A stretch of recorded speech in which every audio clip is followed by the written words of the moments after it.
19, 1 dan 8 juga 9, kalau dijumlah 9. Kita lihat. As-sabru, kalau kau sudah mengangkat kedua tangannya, kembalilah ke fitrah. Yakinlah doa-doa itu, usaha kita, ikhtiar kita, dia yang mau. Kalau ada kegagalan, yakinlah. Karena untuk mendapatkan kekhusyuan yang pertama, kita tempuh dalam sholat, dalam berdoa, kita tahu adabnya. Baru kita tahu bacaannya, baru mengingat Allah. Dan yang terakhir, doa itu, sholat itu seolah-olah adalah sholat dan doa terakhir kita. Bayangkan, kalau Anda beragama lain, Anda boleh menyatukan dua tangan ini. Ini yang diajarkan di Injil. Ini menyimpulkan adalah Tuhan. Ini adalah manusia. Ini adalah Sang Pencipta. Ini adalah ciptaannya. Ini laki, ini perempuan, disatukan.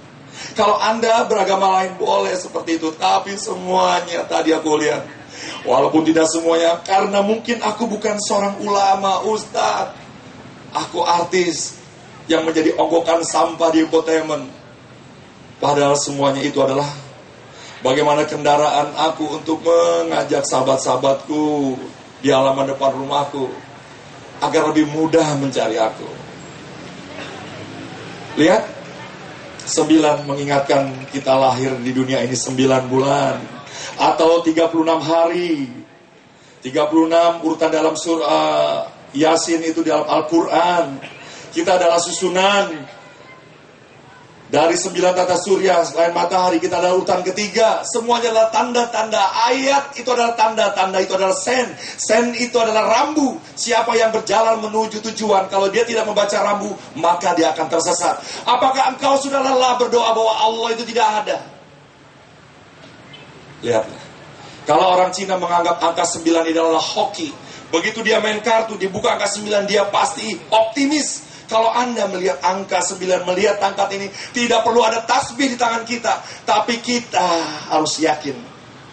Karena sholat, sekali lagi, berhadapan hati dengan Allah, diawali dengan takbir, dan diakhiri dengan salam. Takbir itu juga mengangkat kedua tangan. Untuk itu kita nyalakan lampu lagi. Kita beri tepuk tangan yang udah bekerja keras untuk matikan lampu. Kau tetap di situ saja ya.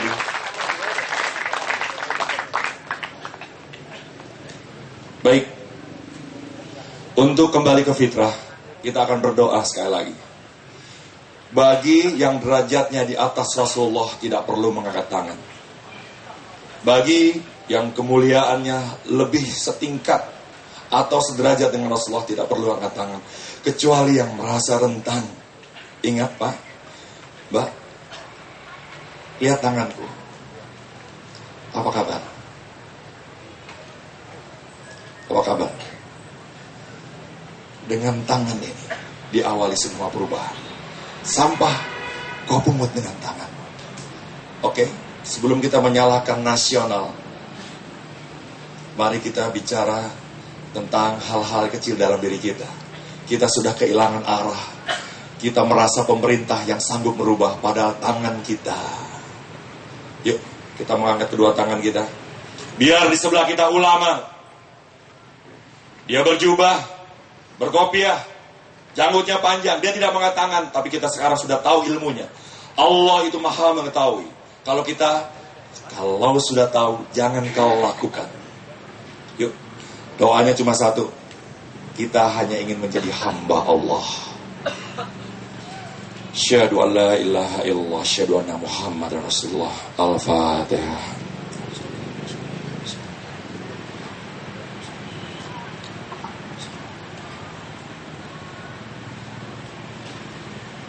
Amin, ya Rabbal Alamin, kabulkanlah ya Allah. Tepuk tangan lagi semuanya. Apabila kau tepuk tangan, kau sedang mengaktifkan Asmaul Husna. Apabila kau sebelum bekerja, kau menggerakkan tanganmu, kau sedang mengaktifkannya. Kalau kau sedang berwudu, sesungguhnya kau sedang mengaktifkannya, tapi nanti kau gunakannya. Oke? Jadi jangan main-main dengan tepuk tangan yang ikhlas. Tepuk tangan yang ikhlas.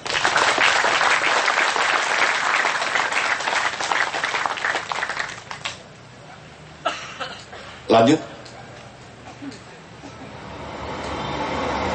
Bisa dimatikan lagi lampu. lihatlah, ini mengingatkan kita 5 rukun Islam. Yang pertama ini disimbolkan dengan jempol, yaitu syahadat. Syahadat adalah teken mati, kontrak kita selama kita hidup. Kamu Islam, ya, ucapkan kalimat syahadat. Asyhadu an la ilaha illallah wa asyhadu anna Muhammadar Rasulullah. Teken kontrak. Oke. Nanti kita akan bahas ini. Yang kedua adalah sholat. Telunjuk. Kalau dia Islam turun di tanah Jawa mungkin pakai jempol, monggo ya Allah. Tapi karena dia turun tidak di tanah Jawa, maka dia menunjuk satu arah yang esa, ketuhanan. Dan dia cuma satu, dan kita menghadap ke kiblat. Sholat. Tiang. Yang ketiga adalah zakat. Kita lihat. Zakat ini adalah yang paling tinggi. Nanti kita akan bahas. Zakat di tengah-tengah. Paling tinggi. Yang berikutnya adalah jari manis.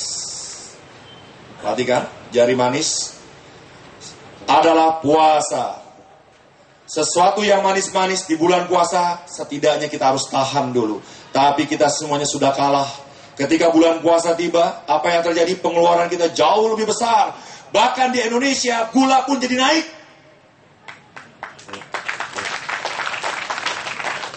Kita mulai bicara nasional, tadi personal. Oke? Kita harus menawan hawa nafsu. Pengeluaran ibu-ibu jauh lebih banyak. Harga-harga jadi melumbung tinggi. Lihat yang terakhir. Ini adalah kelingking. Dia adalah haji. Dia paling belakang, paling di kejauhan. Tapi jangan main-main dengan ini. Semua orang kalau ingat kelingking ini harusnya dia berhaji. Karena begitu dia teken kontrak, asyhadu alla ilaha illallah wa asyhadu anna Muhammadar Rasulullah, maka dia bersaksi di mana ciptaannya. Dengan keimanan kita, kita yakin bahwa pohon ini adalah ciptaannya, sepoi-sepoi angin ini adalah ciptaannya, matahari itu adalah ciptaannya. Tapi ketika kita bersaksi di mana Muhammad itu melakukan, tidak lain tidak bukan, kita harus menapatilah perjalanan haji. Jadi niatnya bila berhaji itu dari awal, dari tanah kita berpijak. Jangan sampai di Mekah baru kita niat haji. Lihat teman aku nggak tahu kalau ternyata dia adalah teman aku. Karena dia berdoa di belakang aku cukup keras. Ketika dia berdoa, inna Allah, mudah-mudahan aku menjadi lurah ya Allah. Anda tahu Allah itu tidak buta dan tidak tuli. Pulangnya dia jadi lurah. Subhanallah. Tapi diberikannya dunia. Lalu dia ingin menjadi caleg. Begitu caleg dia urutan keempat. Dan begitu pemilihan dia tidak terpilih, dia menjadi gila dan sarap. Lihat, kalau Anda mencari dunia itu akan menyesatkan. Tapi pergi haji dari sekarang niatnya. Begitu sampai di sana tidak ada lagi niat yang lain kecuali pasrah menjadi hambanya. Bahkan kita berangkat, kita sadar kita harus menjadi kacung. Kita menjadi pembantu di sana. Karena yang datang itu adalah tamu-tamu Allah. Tapi apa yang terjadi? Karena kita mengeluarkan 45 juta, 75 yang plus, kita mengharapkan dari pengurus-pengurusnya, mana pelayanannya? Masa cuma begini aja? Apa yang terjadi orang-orang seperti itu? Begitu dia pulang haji, cerai-berai, hartanya luar biasa.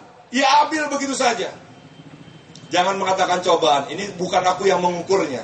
Tapi bila Anda niat untuk menjadi kacung Allah selain berhaji ke sana dan menjamu tamu-tamu Allah, kamu nyunyi piring di sana, kau beli makanannya, kau menyapu di maktab itu, yakinlah begitu kita pulang, Allah akan melayani kita.